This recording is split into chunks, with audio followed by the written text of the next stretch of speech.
Say we're live. All right, everybody, we're live. We're going to give you 120 seconds to jump on here so you can do this. You can do this warm up with us. But we excited. Right? Super excited. Good. So jump on. Let us know when you're on. Let us know that you're ready to go. You don't need anything for this, by the way. You do not need any weights. You don't need any bands for this warm-up. All you need is a mat. We're going to do some stuff kneeling, so if you're not on your carpet, if you're on a hardwood floor or something like that, just grab a mat or, fold a towel over, pad your knees, and then we'll get ready to go. So what we're going to do is we're going to do this kind of extended warm-up. So if this is the only thing you do today, you'll still be productive, I guess, in the physical realm. Like, we're going to work on some core stuff, we're going to work on some balance stuff, and we're going to get everything kind of online and firing. I'm going to shoot to go 20 minutes, so I have a tendency to maybe go a little bit longer. And then we'll do the actual workout at 9:30. So if I finish at like 9:20, we'll take a little break. I'm going to charge the battery in my camera and that sort of stuff, drink a bunch of coffee, come back, and hit it hard at 9:30. All right? Well, I think it's time. All right, so Ian, just face me because we're going to make this super awkward. All right, so the first thing that you don't have to get that close, but we're going to be doing some breathing drills. All right, so the first thing we want to talk about before we get into the dead bug series is we want to talk about the alignment that we're looking for. All right, and we call this tall and tight. So what that means is that exactly what it sounds like. I'm tight here and I'm tall here. And so a lot of us walk around, if you see my waistband here, those hips are spilled forward, right? Big lower back. And our hips, if I had laser beams on my hips, they'd be pointing at the ground. And I want those laser beams to point ahead. So what we do is we tense our abs, and I do that through breathing. So I breathe in, I'm going to breathe out. And a lot of times what happens, we tense our abs, which is great, and then the head comes forward. So we got to make sure that we're staying tall too. So while the abs are tight, and I'm drawing the front of my pants up, I want to stay tight so that my ear stays right over my shoulder.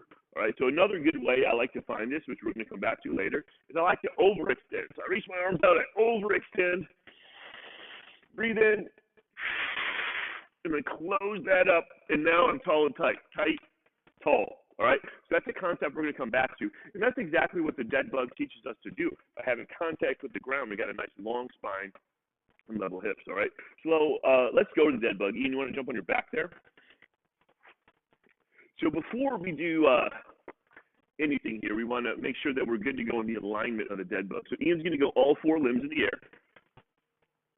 And beautiful. So his tailbone is just slightly off the ground. You can't see it. His tailbone is just slightly off the ground, but his lower back is flat to the ground. All right, this is huge. This is where we want to stay. So as Ian extends, go ahead and extend, Ian, and just work some reps for right now, slow controlled reps, nothing crazy. All right, as he extends, he wants to make sure this lower back stays flat to the ground. That's super important. So I'll let you watch him here for a second. Let's say for this one, we're not going to worry about the holds just yet. I want you to work up to 10 reps per leg. That's 10 reps per leg. So I think in a previous post earlier this week, I was saying that the dead bug, you can build on it for a really long time. And so what I mean by that is when you build up to the point to where you're able to just roll out of bed and do 4 sets of 20 per leg, your core is pretty much strong enough for anything that you want to do with it. Now, if you ever try to do 20 good, solid reps, that's a hell of a set right there. And so you want to make sure that you're nice and slow and controlled. You're not feeling it in your lower back, right? And you want to build up to that set. So you know where you're at, Ian? Is that 10? Okay, cool. So a big thing with these is, like, I give you guys reps, like, build up to 20 per side, or in that case, Ian, do 10 right there. But really, you got to feel it out, because what's happening is if you start to feel it in your lower back a little bit, what that means is that your abs are fatiguing and your hip flexors are taking over and pulling on your lower back. So just make sure that you're never like glued to the reps. Like, Paul said 10, I'm doing 10. Like, no. If you start feeling your lower back, stop, collect yourself and start back over again. A great thing to do while you're resting, though, in between reps is go ahead and breathe. Thank you. Right? So Ian's just crossing his ankles here. He's holding his knees close to his chest. And he's breathing in through his nose, feeling his belly expand. So this is great. This gives you feedback right there Your stomach expanding in your thighs gives you feedback about if you're breathing diaphragmatically. Your lower back should be expanding into the ground. You know, you should feel your sides expanding as you breathe. And this is a great way, again, to get your core activated, to get your spine nice and long, without worrying about, you know, are you getting in your lower back. All right, now Ian, I'm going to have you jump back into the dead bugs. All right, and let's do the 1, 2, 3 holds. So you can just, if you can watch Ian, you can follow along. Otherwise, I just want the 3 per side, holding it for 3 seconds per extension.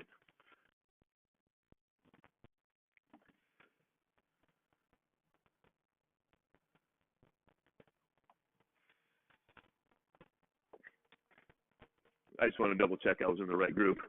I see some thumbs up, so I guess that means that we're good to go.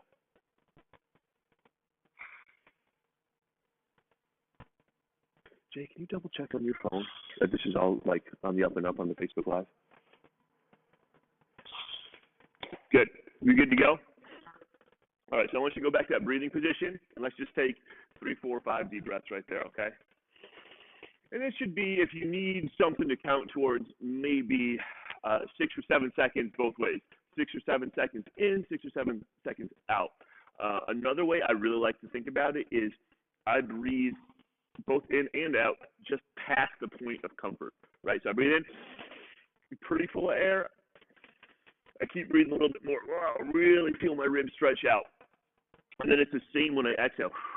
I blow that air out like, okay, I blew my air out, but let me just try and get a little bit more out, and you'll really feel your abs contract when you do that. Okay, so now let's do another dead bug series, and we're going to focus on the extension of the down leg. Okay, so you're going to hold it for 3 seconds. Go ahead and go in 1, and I want you to push hard into my hand here. And you guys might not have a partner at home, but all he's doing is pushing his heel hard. Go ahead and close it up towards that wall, and then the other way. So we're going to do 3 per side, 3 seconds, but drive long through that heel, long through that heel. Good. All right, 3 per side. Good.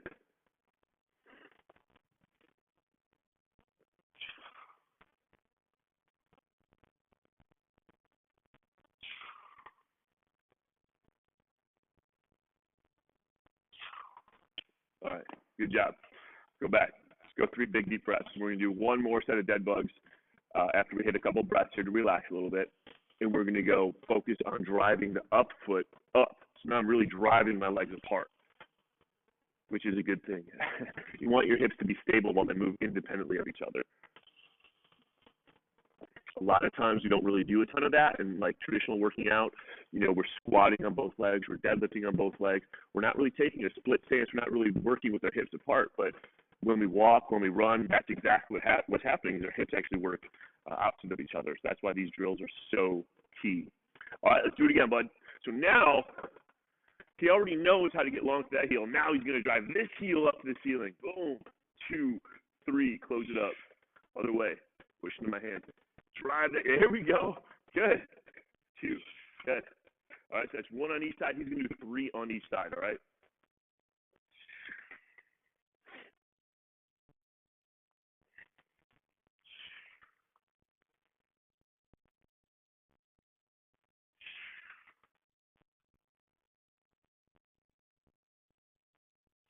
Good job.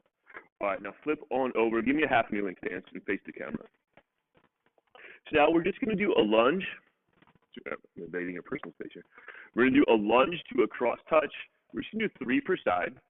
And really, I just want you to focus on how balanced you feel. All right, how balanced do you feel while you do it? Because we're going to come back to these. Each successive core drill that we do, you should feel a little bit more stable. All right, so my right leg is up. I'm going to stand up, right hand to left knee, and do it again. So I'll just do 3 per side, nothing crazy. Hold that top position for a second. Good. All right, go the other way. Oop. And this leg, you know, you can already see I'm a little bit more wobbly on this leg.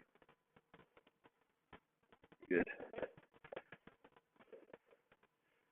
Oh, yeah. Easy peasy. All right, give me a half kneeling stance, Ian. Face this way. Face me. Or, yeah, whatever. Side of the camera. There we go. Okay. So this is half kneeling. Ian's got his left foot up here. Okay, left foot up here. So the first thing we want to do is align. So just like we were doing before, overextend, Breathe it out, lock it in. Yeah, good. All right, so now look at this. Nice straight line. You can see his abs are nice and flat. His head is right over his hips. This is good. So now as we go into the hip flexor stretch, you can put your hands up. As we go into the hip flexor stretch, he's keeping that alignment, right? So show me what would happen. Show me the traditional hip flexor stretch that everybody does when they just spill their pelvis forward. Other way. There you go. Yeah. Boom. Yep. So go all the way into it, right? And they're like, oh my gosh, my hips are stretching so much. Well, not really, because this pelvis is spilled forward. You see this big arch in his lower back? We don't want that, so come back up. All right?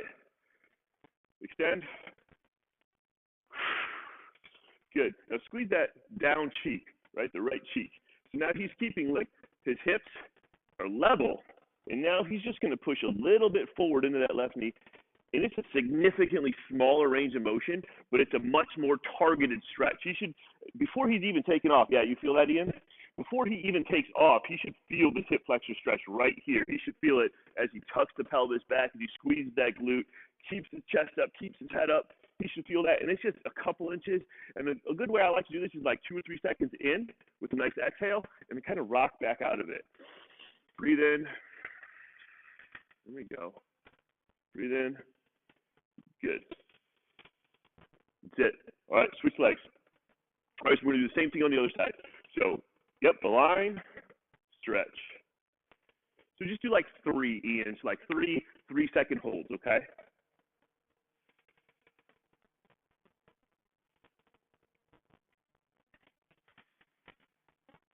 Good job, man. All right. Coolio, right? Now, let's work on some balance. So remember, I was just talking about, oh, I got to get used to being in the shot. Remember, I was just talking about walking and how when we walk, our hips are, independent of each other. And also when we walk or run or whatever, our right leg is forward and our left leg is forward and our right arm is forward and so forth and so on, right? So that's called contralateral. That means that the left hip goes across the core and ties into the right shoulder and vice versa. And that's exactly what we're using the half kneeling stance to do with our presses later on in the workout. So what I want to do now is learn how to really load up that back leg. So I'm going to have you point your toes for now and back, Ian. There you go. So align, and now get really light on that front foot. And see if you can even lift it up a little bit. Yeah, there you go. Yep. And now you can put it down. You can lightly touch it, like maybe up on your toes a little bit, but you should feel that stretch, the down leg, right? And you should feel that left glute really working to stabilize. And now we're in challenge stabilization going overhead. All right? Push those hips forward a little bit and reach your hands back. And then go right and left. Good. Center it up. Find that balance again. And reach forward. Forward with your hips, back with your hands. You're right. Naughty by nature. Not because I hate you. All right. Good job. Let's do one more, Ian. So he's staying really light on that front foot. The majority of his balance is on his down leg here. And he's just reaching up, forward, and back. Left and right. Cool? Now, switch legs there. Good?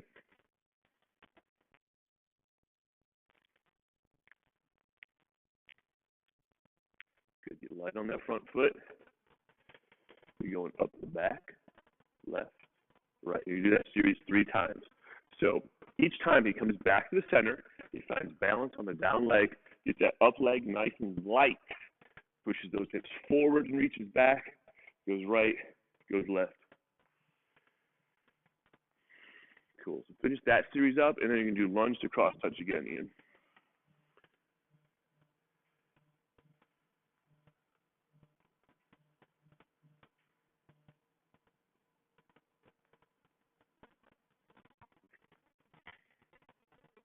So 3 on each side, okay?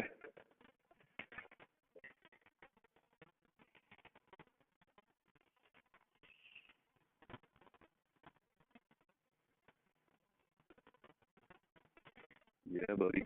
Good. Now, what you might notice is you feel a little bit more stable doing these. What I really should have done messed up. I should have had do these colds at the beginning of the warm-up. Each time you come back to them, you feel the body coming online a little bit more, and each time it feels a little bit more and more stable. Okay, let's go back to all fours right now. Let's start out with an easy drill, which is rocking. Okay, and so big chest, long neck. There we go. And you're just shifting and forward, right? So the weight goes back and over his hands. And so what's going on here is his deep spinal stabilizers are basically holding his posture, right? They're holding his chest up. They're holding that arch in his lower back while he moves from his hips and knees. So this is a good thing. Generally speaking, our core is going to kind of act as a stabilizer as we do other stuff, as we move from our shoulders, as we move from our hips, as we move from our knees. So that's what this drill teaches. This is actually a transition for little kids. Once they learn how to roll over, they get up on all fours. But between being able just to hold themselves on all fours and crawling, they do a lot of rocking. Well, I guess it depends on the kid, but and it's just a way to get stronger, get those little stabilizers firing, so that when they go and they pick that hand and knee up off the ground, they're secure in it. Okay. Now let's go to the bird dog series. All right. So now, perfect. So Ian's exemplary. He's got a nice flat back. Show me a huge dip. Right? This is a huge dip. We don't want this. Show me a sad dog or a pooping dog. Yeah, there we go. We don't want either one. We want somewhere in between. All right, give me neutral.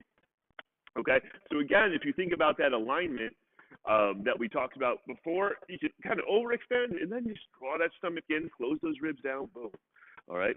And now you turn those armpits down. Here's how we do that. Your hands are on the ground looking something like this.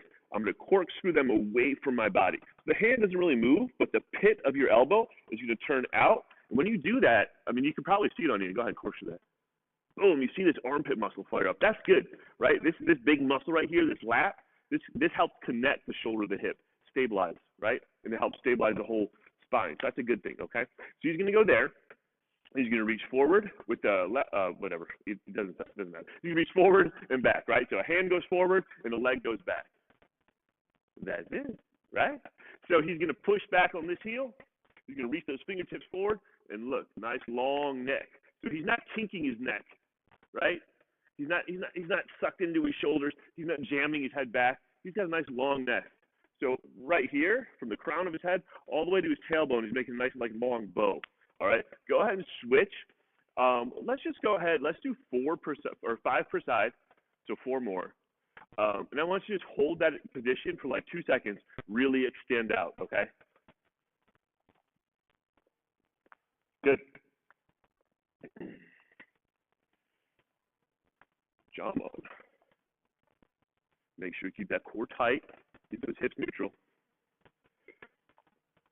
So I try, like when I'm in class, a class setting and that sort of stuff, I try not to really talk about like hips neutral and pelvis neutral and all that stuff, because it's just like, I'm not trying to give you an anatomy lesson, I'm trying to train you. But when we have an environment like this, we can slow it down and break it down a little bit. I like to explain what those things mean, so that way when I say it, you kind of know. And that hips neutral or pelvis neutral, same thing, it applies basically across the board. Basically across the board. Having your chest up without having your back arched out, so having this tall and tight position is really imperative, and it kind of applies whether you're on your back, whether you're on all fours, whether you're deadlifting, squatting. It's really going to be the same thing. You want your abs engaged to fire your core, and if you feel those hips spilling forward, it means your abs are a little bit offline, okay? Give me 3 more cross touches, Ian. So lunge to cross touch. Let me know how that feels.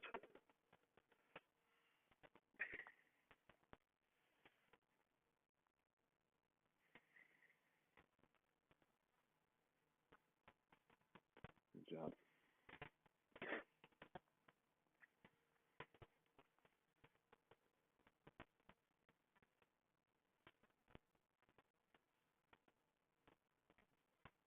Beautiful. Way more stable. Good to go, man. All right, so let's have you come back here and face the camera. So we're going to move into some leopard crawls now. So go ahead and just go all fours for a second while I explain this. Now, with stuff like the dead bug, where you're on your back, or the bird dog, where you're on all fours, it's a less dynamic situation. There's less moving parts. You're a little bit more stable, so you can really think about what's going on in your shoulder, what's going on in your neck, what's going on in your core, right? Now, as you move into the leopard crawl, it's a little bit more of a fluid and dynamic type of thing, and you're not going to be able to think about all that stuff. So that's okay, right? That's why we do those drills first, to get your body firing, to let it recognize the right positions. And now we're just going to add some movement to it, right? So go ahead and give me all fours in, and I'm just going to have you crawl in place at first. So you're going to start, lift those knees up a little bit off the ground. Yeah, there you go. So look, I don't know if you guys can see, but he's tabletop position right now. His knees are just an inch or two off the ground. Butt slightly lower than the shoulders, right? Head higher than the shoulders, shin basically parallel to the ground. Now just pick up your left hand and your right foot. Just hold that, find that balance point. Good, and come down. And do 3 on each side like that, okay? So you find the balance point, and then you come down. And so now we're getting used to that, stabilizing ourselves with the knees off the ground, which is a harder position, while we're moving an arm and leg at the same time. And so then once we do 3 per side there, let's go ahead and start moving forward, right? Nice and slow and controlled. It doesn't have to be like super slow motion, but I don't want you just like falling into each step either, right? Like you want to control it. And then if you're, Ian's getting up to the end of the shot there, he's going to come backwards. Backwards is a brain teaser, right? So if you feel comfortable going backwards, awesome. If you just want to turn yourself around and do more leopard crawls or just keep going straight, that's fine too. But let's do, what was that, about 10 steps total, give or take? All right, cool. Go ahead and do a cross touch, then we'll do one more set of leopard crawls.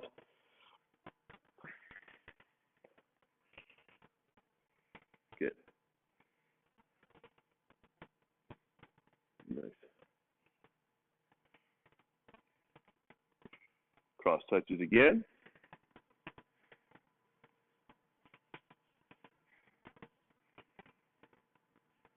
Jump on. Very nice. All right, so we are going to do 30 seconds of leopard crawls now. So what you can do for these leopard crawls, you can hold the tabletop position. That's totally fine. You can crawl in place. That's totally fine. Or you can do leopard crawls just like Ian's doing. And we're going to go for 30 seconds straight. Let's hit it, my dude.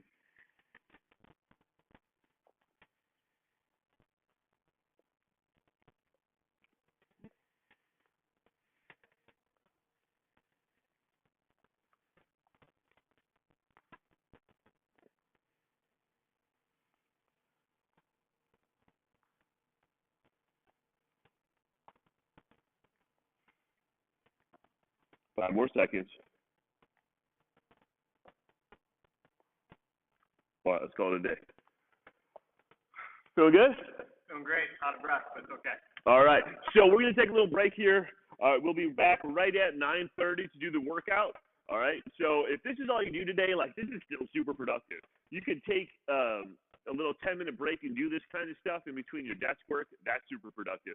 But this is the kind of stuff to kind of get your body online, gets all your little stabilizer muscles firing, helps your posture out, like all that good stuff. So it serves as a great warm-up. It's a great primer for a workout, or it just serves as something that you could be doing basically in between or all day long, like sprinkled throughout the day. You could pick 1 or 2 little drills and just do 5 or 10 minutes worth, and that'd be a great way to do it too. All right, so we'll see you in a little bit.